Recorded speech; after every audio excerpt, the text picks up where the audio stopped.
పూర్వం దంపుడు బియ్యం అన్నం తినేవారు. అందుకని 8 మంది బిడ్డల కన్నా 2 బకెట్ల నీళ్లు మోసేవారు. ఇప్పుడు ఒక బిడ్డను గంటానికి ఎన్ని తెప్పలో. ఏంటండి, బలం లేదు. అసలు అనేక మందికి గర్భవతులు కావటం లేదు. నేను ఈ విషయం చాలా దేవుని దగ్గర మొరపెడుతున్నాను. ఎందుకంటే ఏ ఊరు వెళ్ళినా కొన్ని వ్యాధులు, కొన్ని రోగాలు కొన్ని ఊర్లలో లేవు. కానీ అంటే కొన్ని ఊర్లోనండి కొన్ని స్పెషల్ రోగాలు ఉంటాయి. నేను తెలంగాణలో మహబూబ్ నగర్ వెళ్ళాను. ఆ మహబూబ్ నగర్లో వచ్చిన వాళ్ళందరూ అయ్యా దమ్మండి, నాకు దమ్మండి అంటే ఏంటో నాకు వచ్చేపు అర్థం కాల. పక్క వాళ్ళు అడిగా దమ్మంటే ఏంటంటే ఉపశమం, లంగ్ ప్రాబ్లం, ఊపిరితిత్తుల సమస్య. ఏమంటే కొన్ని చోట్లకి వెళ్తే, మొన్న మచిలీపట్నంకి వెళ్తే చాలామంది ఫిట్స్ వస్తున్నాయండి. పెద్దోళ్ళకి, పిల్లోళ్ళకి, చిన్నోళ్ళకి, యవనస్తులకి అందరికీ ఫిట్స్ అయ్యి. ఏంటిది ఒక్కొక్క ప్రత్యేకత. కొన్ని ఊర్లకు వెళ్తే ఎయిడ్స్ అండి. ఇది ఫారెన్ ఎయిడ్స్ కాదు, భయంకరమైన రోగమైన ఎయిడ్స్ అనే రోగం, HIV అనే రోగం. కొన్ని ప్రాంతాలకు వెళ్తే చెవులు వినబడవండి చాలామంది చెప్తారు. ఇలాగ ఒక్కొక్క ప్లేసెస్లో నేను గమనించి దెయ్యం పట్టిందండి, కొన్ని స్థలాలకు వెళ్తే దెయ్యం పట్టిందని చెబుతుంటారు. ఒక్కొక్క ప్రాంతంలో ఒక్కొక్క వ్యాధి లేక ఒక్కొక్క సాతాను యొక్క ఆయుధం మానవుల్ని పట్టి పీడిస్తూ ఉంది. కానీ నేను గమనించింది ఏంటంటే, ఇంచుమించు అన్ని స్థలాల్లో కూడా గర్భఫలం లేదు అనేవాళ్ళు ఉన్నారు.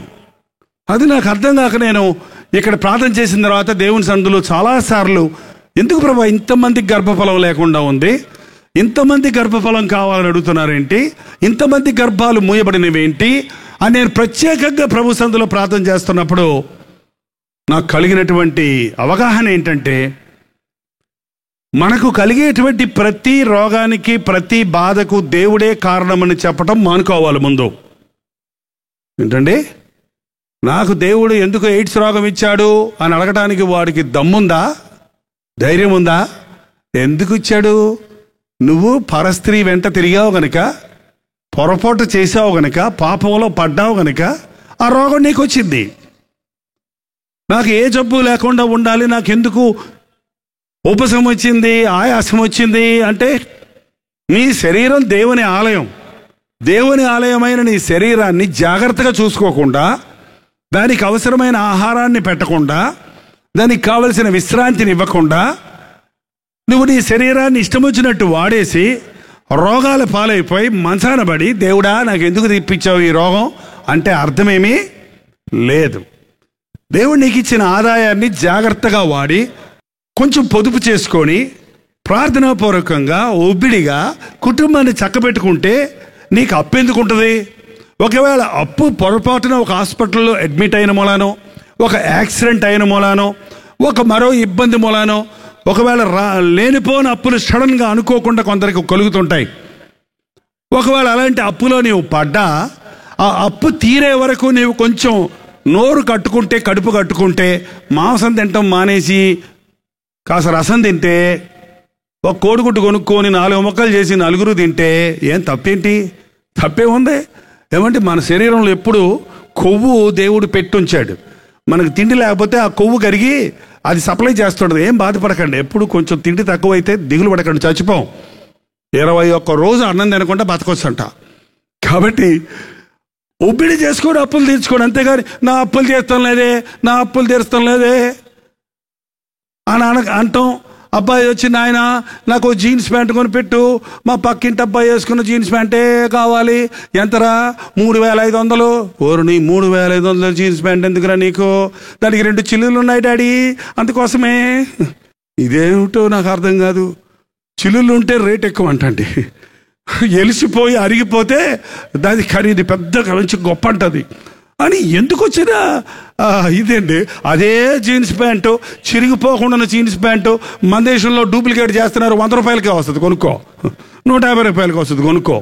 అంతేగాని అప్పులు తీర్చడం లేదంటూ అనవసరమైన దూరాలు చేస్తూ దేవుని మీద నిందేస్తే నాకు ఆశీర్వాదం లేదంటే దానికి అర్థమేమీ లేదని. అలాగే గర్భఫలం విషయంలో కూడా దంపతులు వచ్చి, అయ్యా మాకు 3 సంవత్సరాలు అయిందండి, పిల్లలు లేరండి అంటే, ఎక్కడ ఉంటున్నారమ్మా? మా ఆయన దుబాయ్లో ఉంటున్నాడండి, నేను ఒంగోలులో ఉంటున్నానండి. ఎట్ట కడుతుంది గర్భఫలం? అరే, వివాహమైన తర్వాత భర్త భార్యను ఎడబాయకూడదు, భార్య భర్తను ఎడబాయకూడదు. నీకు దాంపత్య జీవితంలో భార్యాభర్తలు ఇరువురు కలిసి అన్యోన్యంగా ప్రేమ సమాధానాలు కలిగి సంతోషంగా ఉంటే మీకు గర్భఫలం దొరుకుతుంది. అంతేగాని ఉద్యోగాలని, ఆయన అక్కడ ఉద్యోగం నాకు ఇక్కడ ఉద్యోగం, అప్ అండ్ డౌన్ చేస్తున్నామండి అంటూ అలసిపోయి విశ్రాంతి లేక, తిండి తినక, శరీరంలో రక్తం లేక, శరీరంలో బలం లేక ఉన్నవారికి గర్భఫలం కావాలంటే దొరకదు. ఒకవేళ కొంతమంది చాలా పేదలైనందున సమీకృత ఆహారం తినలేక, భార్యకు మంచి ఆహారాన్ని సంపాదించి పెట్టలేక, ఆమె సంపాదించుకొచ్చిన తిండి కూడా నువ్వే తింటూ, కొన్ని కుటుంబాల్లో సరైన ఆహారం లేని వలన, శరీర దృఢత్వం లేని వలన గర్భఫలం కలగటం లేదు. నిజమే, కొంతమందికి అది ఒక శాపం. గర్భఫలము యెహోవా ఇచ్చు దానము, కుమారులు ఆయన అనుగ్రహించే స్వాస్థ్యము. అయితే కొన్ని గర్భాలు మూయబడుతున్నాయి. కారణం, ఒక స్త్రీ అహంకారిగా ఉంటే నీకు గర్భం తెరవబడదు. పిల్లల్ని కనకముందే గర్విష్టిగా ఉంటే ఇంకో గర్విష్టిని కంటావు, మరింత గర్వం నీకు వస్తుంది. నీకు పిల్లలు లేని వాళ్ళందరినీ చూసి నువ్వు పెద్ద ఆర్భాటాలు చేస్తావు. అందుకు ఒక్కోసారి కొన్ని కారణాలను బట్టి కొంతమంది గర్భాలను బైబిల్లోనే చూస్తున్నామండి. రాహేలును యాకోబు ఎక్కువ ప్రేమించాడంట, కాబట్టి ఏం చేశాడు దేవుడు? ఆమె గర్భాన్ని మూసేశాడు. లేయాను ఎక్కువ ప్రేమించలేదు కాబట్టి ఆమె గర్భాన్ని తెరిచాడు. కాబట్టి ఆమె గర్భం తెరిచి పిల్లల్ని కంటుంటే ఏమి ఎక్కడికి వెళ్ళిపోతున్నాడేనా?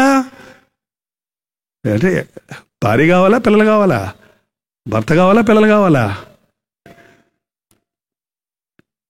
కొన్నిసార్లు దేవుడు నీ అహంకారాన్ని బట్టి నీ గర్భాన్ని మూస్తున్నాడు. దేవుడు తగిన సమయం అందిస్తాడు. అబ్రహాముకు నేను బిడ్డలను ఇస్తాను అన్నాడు, కానీ 100 సంవత్సరాలు కనిపెట్టింపజేశాడు. ఎందుకు? మృతతుల్యమైపోయింది సారా, రక్తస్రావం తగ్గిపోయింది, స్త్రీ ధర్మం తగ్గిపోయింది, గర్భం ధరించడానికి ఎటువంటి ఆస్కారం లేదు. దేవుడు తన అద్భుతాన్ని నిరూపించడానికి, తన కార్యాలు జరిగించడానికి, పుట్టబోయే బిడ్డ పర్ఫెక్ట్గా ఉండడానికి నిన్ను పరిశుద్ధపరుస్తున్నాడేమో, నీ భార్యను పరిశుద్ధపరుస్తున్నాడేమో. మనం పాపులుగా ఉన్నప్పుడు, మనం బూతులు తిట్టుకుంటూ భార్యాభర్తలు ఉంటున్నప్పుడు, భార్యాభర్తలు ఇద్దరు గొడవలు పెట్టుకుంటూ ఉంటున్నప్పుడు, వాళ్ళకి పిల్లోళ్ళు పుట్టారనుకోండి, వాళ్ళు పుట్టిందే తాతారు నిన్నంతే. వాళ్ళు పుట్టినప్పటి నుంచే బూతులు మాట్లాడతారు, పుట్టినప్పటి నుంచే జబ్బుల పాలవుతారు, పుట్టినప్పటి నుంచే వ్యత్యాసంగా ఉంటారు. కాబట్టి అనేక కారణాలు ఉన్నాయి. గర్భఫలము కలగకపోవడానికి అనేక కారణాలు ఉన్నాయి. ఈ రాత్రి నేను చెప్పేది ఏంటంటే, కారణం ఏదైనా, సమస్య ఏదైనా దానిని పరిష్కరించగలిగిన వాడు, నీ గర్భాన్ని తెరవగలిగిన వాడు, నీ రోగాన్ని స్వస్థపరచగలిగిన వాడు, నీకు విడుదలను కలుగజేయగలిగిన వాడు నీవు నమ్మిన నీ యేసు ప్రభు. నమ్ముట నీ వలనైతే నమ్మువారికి సమస్తము. రాత్రి ఒక సహోదరు బిడ్డను తీసుకొచ్చింది. గత సంవత్సరం మీరు వచ్చినప్పుడు గర్భఫలం లేదంటే ప్రార్థన చేశారండి, ఇదిగోండి చక్కటి బిడ్డను దేవుడు ఇచ్చాడు. అనేక ఊర్లో నేను వెళ్ళినప్పుడు చెప్తా ఉంటారు, పోయినసారి వచ్చినప్పుడు మీకు ప్రార్థన చేయమని చెప్పానండి, మా అన్నయ్యకి యాక్సిడెంట్ అయ్యి పడక మీద ఉన్నాడు, ఆయన కాలు స్వస్థపడేటట్టు చేయండి, నాకు ఉద్యోగం లేదు, నాకు ఉద్యోగం వచ్చేటట్టు చేయండి అని రాత్రి 2 అన్నదమ్ములు వచ్చారు. నేనేనండి ఆ అన్నయ్యను, నేను బాగుపడ్డాను, నేను నడుస్తున్నాను, ఇదిగో నాకు ఉద్యోగం, నేను మంచి ఉద్యోగంలో స్థిరపడ్డాను, నాకు మేలు జరిగింది అని సాక్ష్యం చెప్తున్నారు వచ్చి. దేవుని సన్నిధిలో పెట్టిన మొరకి దేవుడు తప్పక జవాబులు ఇస్తాడు. గర్భఫలాలు తెరవబడాలి. వచ్చే సంవత్సరానికి ఈరోజు ఈ మీటింగులో గర్భఫలం లేదు అని దిగులుతో చింతతో కూర్చున్న వారి అందరి గర్భాలను ప్రభువు తెరవాలి. కారణం ఏదైనప్పటికీ, వారి వ్యాధులు, బలహీనతలు, శాపాలు, కీడులు ఏవైనప్పటికీ ప్రభువు వాటినన్నిటినీ కొట్టివేసి గర్భాన్ని తెరిచేవాడాయనే, గర్భాన్ని మూసేవాడాయనే, గర్భాన్ని తెరిచేవాడాయన.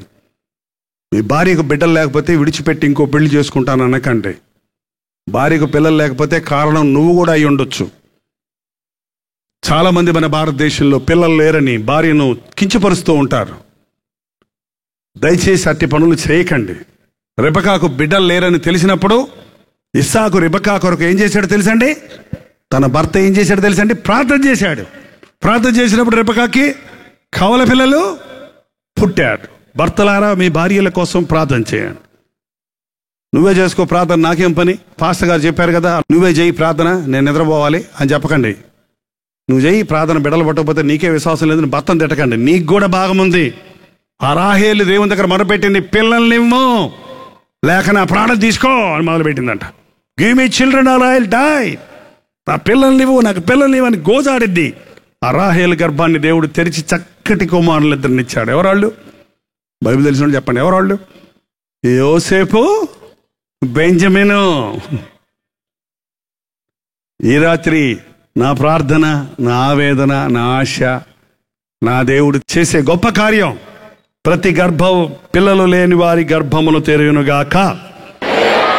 హల్లెలూయా చెప్పిన వారు వెంటనే దయచేసి లేచి నిలబడండి. ప్రార్థనతో ఈ కూటాన్ని ముగించుకుంటున్నాం. ప్రార్థన. దేవా, నా బ్రతికేలాగున్నది? శాపగ్రస్తుడిగా ఉన్నానా? దీవించబడిన వ్యక్తిగా ఉన్నానా? నా బ్రతుకులో శాపాలే ఎక్కువ కనపడుతున్నాయ్యా, రోగాలే ఎక్కువ కనపడుతున్నాయ్యా, నష్టాలే ఎక్కువ కనపడుతున్నాయ్యా. సాతాను నన్ను అల్లాడిస్తున్నాడయ్యా. నాకు సమాధానం లేదు, నాకు సంతోషం లేదు. నా పాప బతుకు నుంచి నేను విడుదల పొందలేకపోతున్నాను. భార్య భర్తల మధ్య మాకు సమాధానం లేదు. నీ నామాన్ని ధరించానే కానీ నా జీవితంలో ఆ శక్తిని నేను అనుభవించడం లేదు. ఈ రాత్రి నా తప్పును ఒప్పుకుంటున్నాను, నా పాపమును ఒప్పుకుంటున్నాను. నీకు విరోధముగా నేను ఎన్నో తప్పులు చేశాను. వాటి కొరకై పశ్చాత్తాపడుతున్నాను. నన్ను క్షమించు నాయన, నా జీవితాన్ని మార్చు నాయన. మూయబడిన ప్రతి గర్భమును నజరేయుడైన యేసుక్రీస్తు నామములో తెరచున్నాము నాయన. చక్కటి బిడ్డతో నా ప్రభువు నా రుగ్మతల నుంచి నన్ను స్వస్థపరిచాడు, నా శాపము నుంచి నన్ను విడిపించాడు, నాకు గర్భఫలం ఇచ్చాడని ఆ దంపతులు నీ పాదముల దగ్గర మోకరిల్లి నిన్ను స్తుతించుటకు సహాయం చేయి నాయన. ఎంతో మంది ఆర్థిక ఇబ్బందుల్లో, అప్పుల కోపములో పడి కృంగిన స్థితిలో ఉన్న వారి మీద ఉన్న శాపమును ఈ రాత్రి కొట్టివేయుచున్నాము తండ్రి. నీవే మా కొరకు శాపమైపోయావు కదా, మాకు రావలసిన దెబ్బలు నీవు తిన్నావు కదా, మా నిందను భరించావు కదా, మా వ్యసనాలు వహించావు కదా, మా రోగాలను భరించావు కదా, మా అవమానాన్ని సిగ్గును సిలువలో భరించి మాకు యాగం చేశావు కదా. నా యొద్దకు వచ్చేవారిని నేనెంత మాత్రము తోసివేయనన్నావు కదా. ఏ గుండె ఈ నీ సన్నిధిలో మూలుగుతున్నదో, ఏ హృదయంలో నుండి నీ సన్నిధికి మొరలు వినబడుతున్నాయో అటు వారి మీదకి నీ అభిషేకము దయచేయ్యా. ఎంతకాలం ఈ పాపాలోకంలో పాపములతో పెనుగులాడాలి నాయన? ఎంతకాలం ఈ లోకంలో సాతానికి భయపడి లొంగిపోవాలయ్యా? ఎంతకాలం ఈ లోకంలో శాపాన్ని మోసుకుంటూ మేము పోవాలయ్యా? మమ్మల్ని శాపము నుంచి విడిపించడానికే కదా మరణము యొక్క బలము గల వారిని మరణము ద్వారా జయించావు కదా.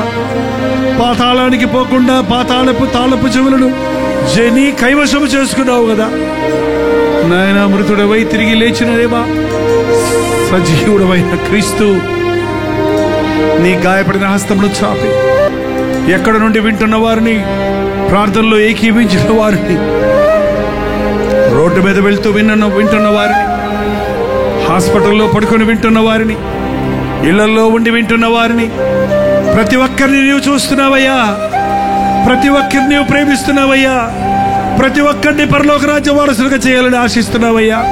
అందుకే నీ ఆత్మ కార్యాన్ని జరగనీయ్యా. పరిశుద్ధాత్మ మమ్మల్ని వెంటాడనివయ్యా. సర్వ సత్యములోనికి నడిపించనీయ్యా. ప్రతి ఒక్కరూ ఫలించనీయనా.